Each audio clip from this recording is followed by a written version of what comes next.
তাড়াতাড়ি চলো এখান থেকে, না হলে সবাই ভিজে যাবো। কিন্তু বাড়ার বার যাবো কোথায়? এখানে তো যাওয়ার কোনো জায়গাও নেই। পল্টুদা, ওই দেখো ওখানে একটা দাঁড়ানোর জায়গা আছে, তাড়াতাড়ি চলো মিলে ওখানে গিয়ে আয়। হ্যাঁ চলো চল।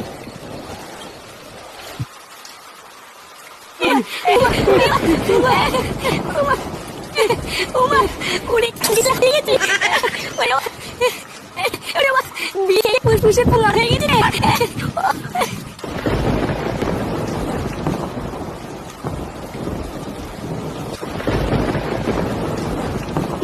বাচ্চারা বৃষ্টি শুরু হলো তো ভাবলাম একটু তাড়াতাড়ি মটরটা পুড়িয়ে বাড়ির দিকে যাবো, চলো বৃষ্টি এসে সব পুরো মেরে দিল।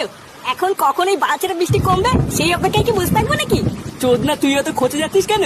দাঁড়া এখনই বিট কমে যাবে, তারপর পুরানো হয়ে গেলেই বাড়ি চলে যাবো। আরে ধুর বাড়া, এইভাবে কি দাঁড়িয়ে থাকতে ভালো লাগে নাকি? একটু মাল হলেও তো লেওরা বসে বসে খাওয়া যেত।